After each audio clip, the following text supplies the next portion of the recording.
Hello, good morning, friends. Happy weekend. I hope you're all doing well. Thank you for joining me for a new video this week. I am once again working with the Kuretake Art Nouveau set.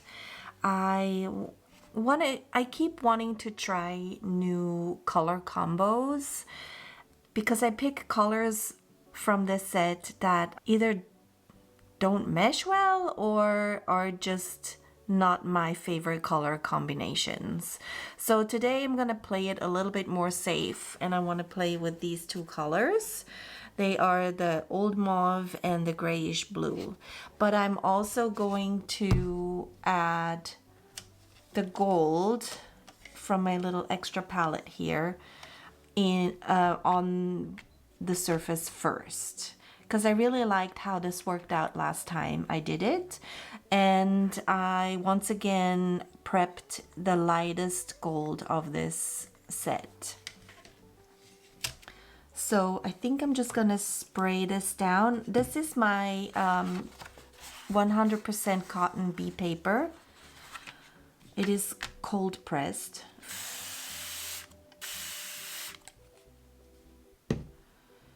And then I'm gonna just pick up some of that gold.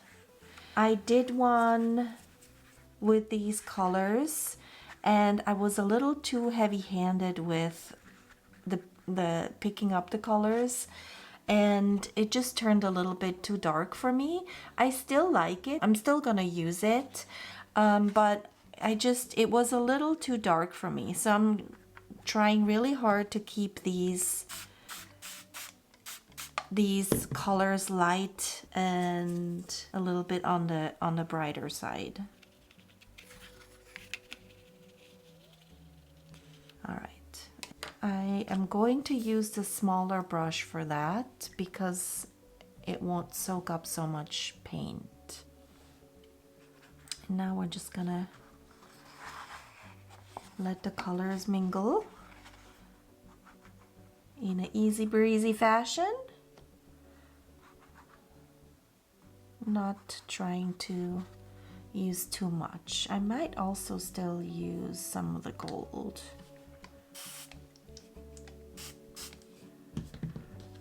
To brighten it up a little bit. I'm not rinsing out my brush in between the color change, because what I've learned is that they mix really nicely. It gives it a nice shade.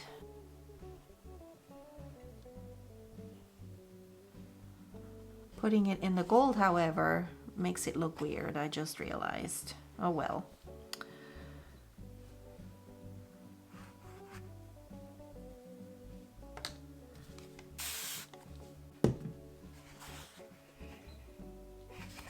Get a paper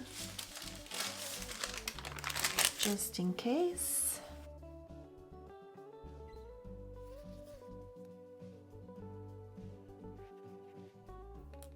I'm also trying to keep the edges loose so we don't get any hard edges.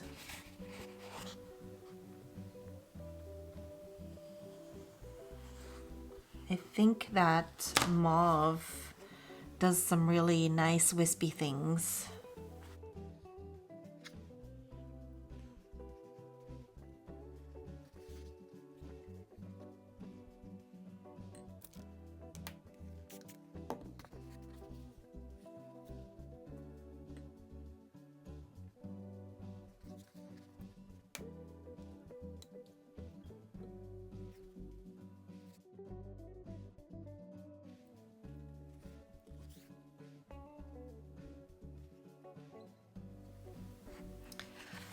Whenever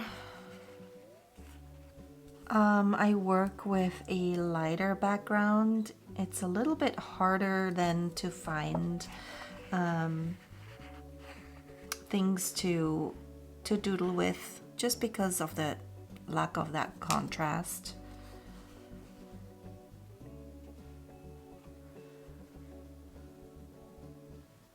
So I might pop in just a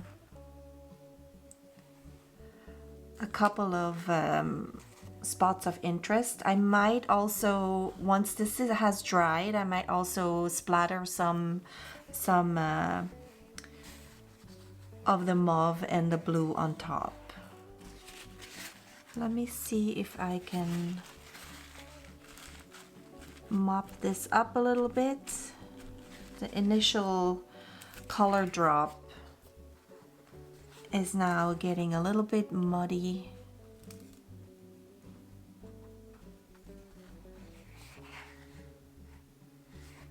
And we want a nice mix and not so much mud.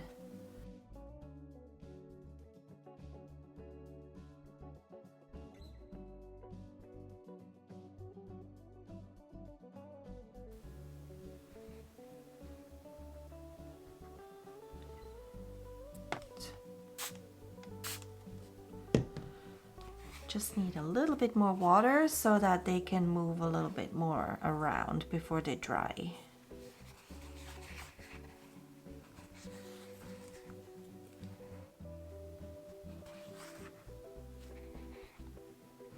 I'm trying to figure out if this is good or if I want to add a little bit more. It feels like it's very centered. It feels like it needs something down here.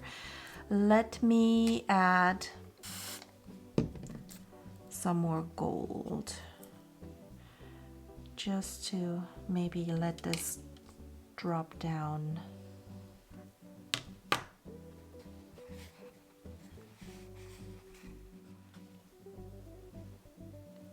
right, don't panic, don't panic. I know it looks like a drawn on eyebrow. We'll see if we can let this come down here.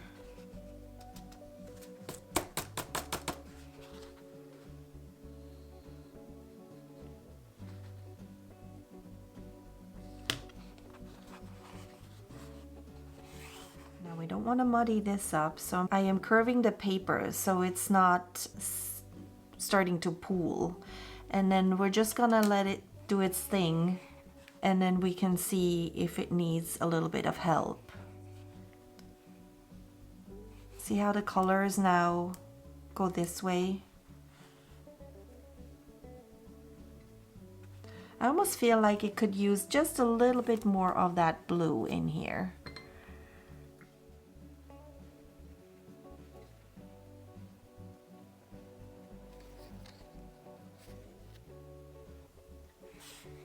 Yeah, that's nice. Okay.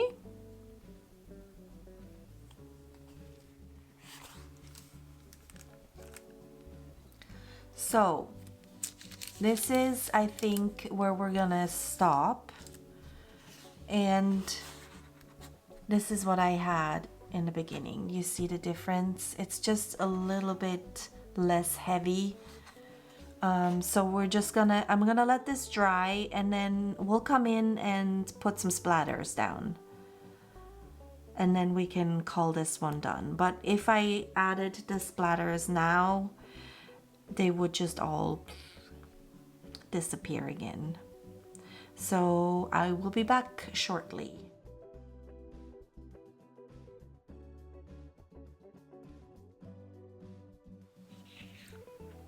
All right, here we are. It has fully dried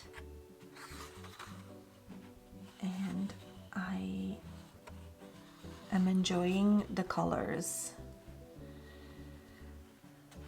I will probably take the advantage of the colors being so soft to use some shading,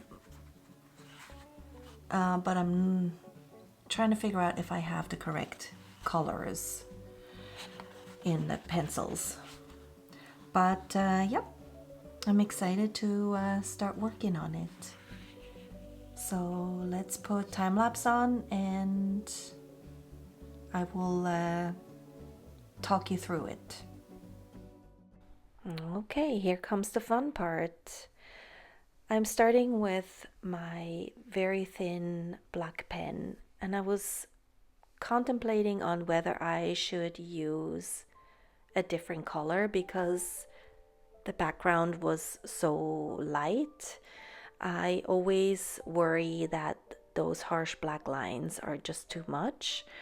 I have some gray pens, but I only have one size, and I like to start with a fine pen and then go over it again with a thicker pen just to give a little bit more interest. And I just don't have different thicknesses in the gray pens, so I decided against it. I want to try and find different thicknesses in gray pens maybe one of these days, so I can use different colors instead of the black. I think it would look really nice with the gray, but like I said, that just wasn't going to be an option this time. And I also didn't think that the sepia brown would work because that's more of a warm color, and this background is a colder color combination. So I decided against using the sepia, although I do love it. I did try it on another background that I had created with the same colors, and I just didn't like the way it looked. So the black pens it is. I do like working with the neurographic lines. Not only are they a comfort to me, but by rounding out the corners, it helps me relax and start thinking about what I want to do next. I also then look for places where if the shape is too big, I add more lines, and by doing that, it helps me figure out the next step. It's almost like a puzzle piece. You start in one corner and then you keep going, and it just starts flowing. Once those first few lines are down, I can almost instantly feel when it is going to turn out into something that I really like. For example, I looked at the darker background that I showed you before, and I just had a feeling that for this week, that background just wasn't going to work.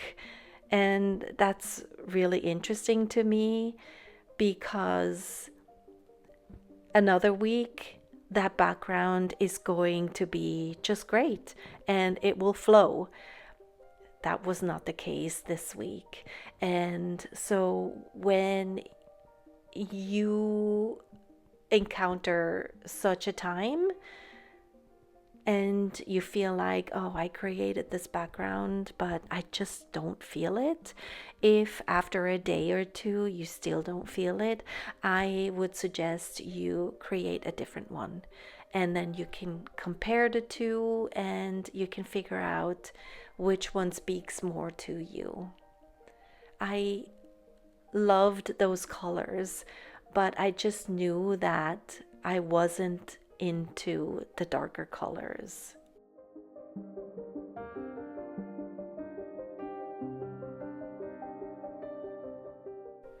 I guess what I'm trying to say is it's great to be creative on a daily basis, but if you just don't feel it that day, to give yourself a little bit of grace and just move on to something else.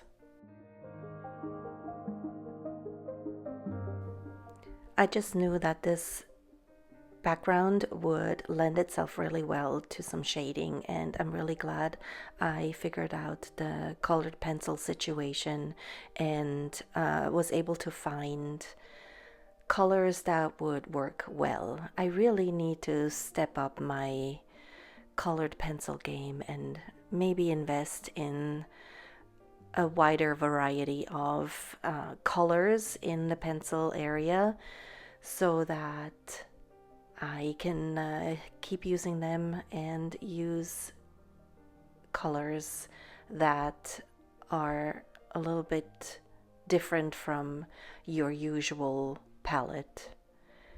I really do like that step. It is almost as relaxing as rounding out the corners, I really have to say. It just takes a long time, and once I start, I have a hard time stopping. So it would be really interesting to see how far I could take the shading one day and just keep going.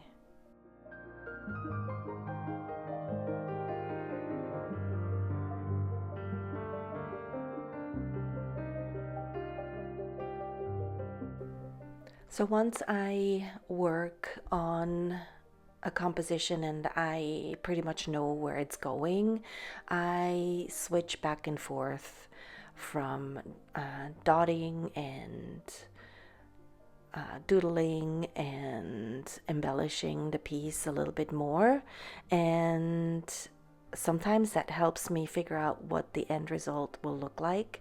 Sometimes I can leave it to the end to finish a piece up. You know that I like to just put my dots on at the very end. And sometimes I have to put them down a little bit sooner just because I can't quite see exactly what it will look like. Sometimes I feel like it could use more lines or more doodles, and then I will go in even at the end when I feel like I am already done. I will still go in and add some more stuff to it. Usually though, once I take that final picture, I will call it a day.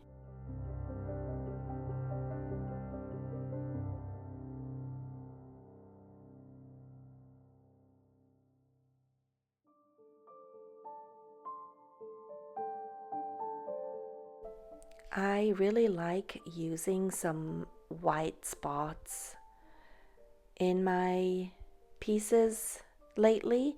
So here I am just using the acrylic paint, and I diluted quite a bit, and I find some spots where I can put that white down. And I really like the effect that it gives. And so this is all I do. I just take it from the cap, and I have a little bit of water next to me, and I dip my brush in the water and then in the paint, and that's all I do. And this is exactly what I mean. Now I'm switching back to the pen, and in a moment here I am going to start with the dotting process. And I just wanted to show that one more time. I haven't shown it in a while. These are the paints that I'm using, and then the dotting tools that I'm using. And I shake the bottles, and then I take the cap off and I use what's in the cap. That seems to be the most efficient way for me to do these. And I do have to clean the tip of the dotting tool every once in a while. It starts to accumulate, especially when I want the really fine dots, the little ones. I have to clean the tip quite often, but that's really all I do.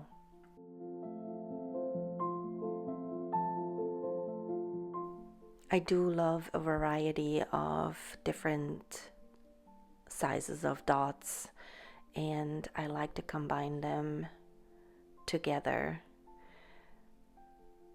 I also really like those little tiny golden dots. It almost looks like little rivets.